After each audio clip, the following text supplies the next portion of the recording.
तो दोस्तों उन्होंने कहा ये सब हमारे बंदे हैं, हमारे पड़ोस में रहते हैं, ये बहुत शरीफ लोग हैं, वो औरत ढोंगी है, उसको कहीं नहीं कोई चोट लगा है, ठीक है, और वो ऐसे ही बदनाम कर रही है, आप छोड़ दीजिए इनको।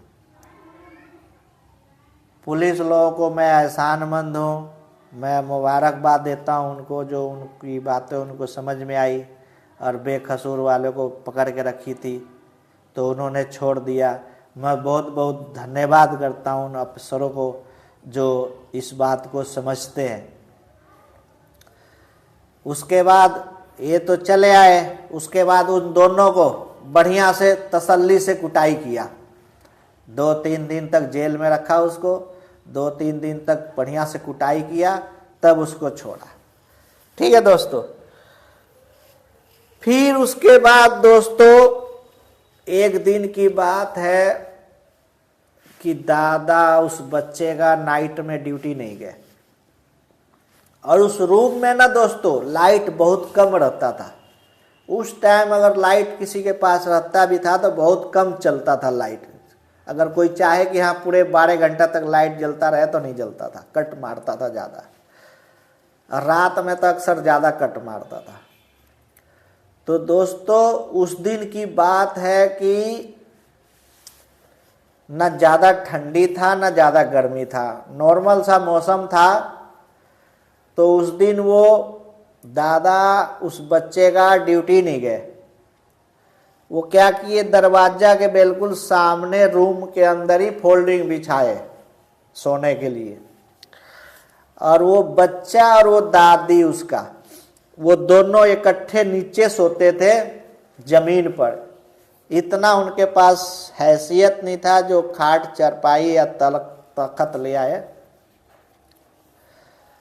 और दोस्तों जो उस बच्चे का जो माँ बाप थे ना, वहीं पड़ोस में ही आ गए थे वो भी, जिस मुनीब जी के मैंने पिछले वीडियो में जिक्र किया था, उन मुनीब जी के ही रूम में वो लोग रहते थे। यानी कि रोड पार इस तरफ रहते थे वो बच्चे दादा दादी, और रोड के उस पार वो लोग रहते थे। समझ गए दोस्तों। तो इसलिए उठते बैठते सोते जागते मतलब कि खबर मिलती रहती थी। तो दोस्तों मैं एक छोटा सा ब्रेक लेता हूं। आप वीडियो कट मत कीजिएगा, नहीं तो समझ में नहीं आएगा आपको। मैं अपना दादा की जिंदगी की कहानी का नहीं, सॉरी, उनकी किस्मत की कहानी का मैं वीडियो बना के यूट्यूब पर डाल रखा हूं, अपने दादा के, सगे दादा के, जो एकदम सच्चाई है, आंखों देखी है, उनकी जबानी सुनी हुई है हमारे। तो दोस्तों अगर आपको ये अच्छा लगे तो आप ये वीडियो जरूर जाके देखिएगा हमारे यूट्यूब चैनल पर। तो दोस्तों वीडियो कट मत कीजिएगा प्लीज, नहीं तो वीडियो में जो भी मैं बोलूँगा समझ में नहीं आएगा। तो दोस्तों उस दिन रात को दादा ड्यूटी नहीं गए, वहीं सो गए, और दादा और दादी और पोता उस बच्चे नीचे सोते थे इकट्ठे, जो पराली बोलते हैं, बिहार में पुअरा बोलते हैं, हरियाणा में पराली बोलते हैं, और कौन कौन सी देश में क्या क्या बोलते हैं। तो पराली बिछा के, उस पर बोरा बिछा के, और चद्दर भी होगा शायद कि नहीं होगा, इतना ध्यान नहीं है, और मच्छरदानी लगा के, और दादा दादी और बच्चा सोया, और दादा उस फोल्डिंग पर सोए।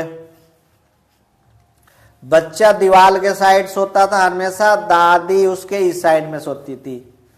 और दोस्तों एक जानकारी बता रहा हूं आपको, शायद आपको पता होगा कि नहीं होगा, आज के लड़कों को तो बिल्कुल पता नहीं होगा इस बात को। जो अगर आज के लड़के ये वीडियो देखेंगे तो उनको भी जानकारी हो जाएगा। जो पुराने जो लोग थे ना, पहले के लोग, वो लोग दिया सलाई अपना सिरहानी रख के सोता था, क्योंकि कब माचिस और दिया की जरूरत पड़ जाए, क्योंकि लाइटें की दिक्कत होती थी। आजकल के लड़के तो यही कहेंगे रात भर लाइट जलती है, दिया सलाई की क्या जरूरत है।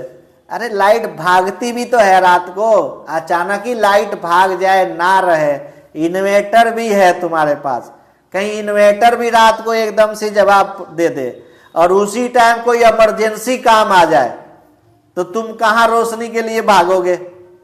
दिया सलाई रहेगा पास में तभी तो। लेकिन आजकल के लड़के मानते नहीं है इस बात को। चलो खैर उनकी मर्जी है, जब उनके पास वक्त आएगी तो उनको पता लगेगा, है कि नहीं दोस्तों। तो उस टाइम ठीक है, तो जब आधी रात जब चली गई और अंधेरा था, लाइट नहीं था अंधेरा था, जब आधा रात चला गया और पुराने लोग तो दोस्तों एक चीज और बताऊं मैं आपको, वो आधा सोते थे और आधा जागते थे। आज के लोग अगर सो जाए तो 10 बार जगाओगे तो जागते हैं, सुबेरे तक नींद नहीं खुलती है उनकी, 10 बजे तक सोए रहते हैं, 11 बजे तक सोए रहते हैं, नींद ही नहीं खुलती उनकी, नींद नहीं पूरा होती है। और रात को जगाओ तो जल्दी नहीं जागेंगे आजकल के बच्चे। और पहले के लोग रात में आधा सोते थे और आधा जागते थे, कहीं भी खूर खार हुआ ना सीधे कौन है रे, कौन हो, कौन खूर खार करो ताटे, ऐसे बोलते थे सब लोग। कहीं भी थोड़ा सा भी खूर खार हुआ आवाज आया पर्दे से आवाज मारते थे पहले के लोग। तो दोस्तों वीडियो कट मत कीजिएगा नहीं तो समझ में नहीं आएगा। जब वो आधी रात बीत गई तो सांप बोलने लग गया, सांप बोलने लग गया। अब दादा तो भाई सुन रहे हैं कि सांप बोल रहा है, उनको तो पता था सांप की आवाज कैसे होती है, पुराने लोगों को सबको पता है कि कौन सी जानवर की कैसी आवाज होती है। आजकल हमारे लोग जैसे बच्चे हैं, हम लोगों को कुछ नहीं पता सांप बोलता कैसा आवाज आती है, मेंढक बोलता है तो कैसे आवाज आती है, कौन सी जानवर कैसे बोलता है, कुछ समझ में नहीं आएंगे। अब वो तो समझ गए कि सांप बोल रहा है, अब वो समझ गए कि सांप बोल रहा है, अब वो चिंता में पड़ गए कि भाई सांप कहां बोल रहा है। तो उनको महसूस हुआ कि रूम के अंदर ही बोल रहा है, रूम के अंदर ही बोल रहा है। अब अंधेरा में किधर देखें वो, तो और सुनिए, और वो सांप कहां बोल रहा था, उस बच्चे के कान के पास। चारों तरफ से मच्छरदानी लगी हुई थी, नीचे से दबा हुआ था मच्छरदानी, वो बिस्तरा के अंदर सांप नहीं आ सका, लेकिन वो मच्छरदानी के ऊपर से भी सांप काट सकता था उन बच्चे को, चाहे दादा को चाहे दादी को, दादा को तो नहीं दादी को भी, और चाहे बच्चे को भी काट सकता था वो सांप मच्छरदानी के ऊपर से भी।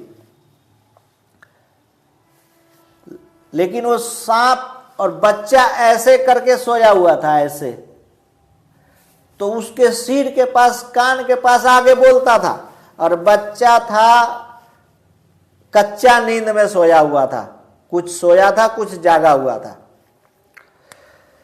तो वो जब सांप बोलता था ना तो बच्चे को सुनाई देता था, तो बच्चा ऐसे ऐसे मतलब सोए सोए ऐसे ऐसे कर देता था, वो सांप चुप हो जाता था, फिर बोलने लगता था। फिर बच्चे को डिस्टर्ब होती थी, वो सोचता था क्या पता क्या बोल रहा है क्या नहीं बोल रहा है, उसको क्या फर्क पड़ता था, वो तो नादान था, बालिग भी नहीं हुआ था, वो तो नाबालिग था। तो ऐसे ऐसे करके ठोक देता था, वो चुप हो जाता था, फिर थोड़ी देर बाद फिर बोलने लगता था दोस्तों, फिर बोलने लगता था।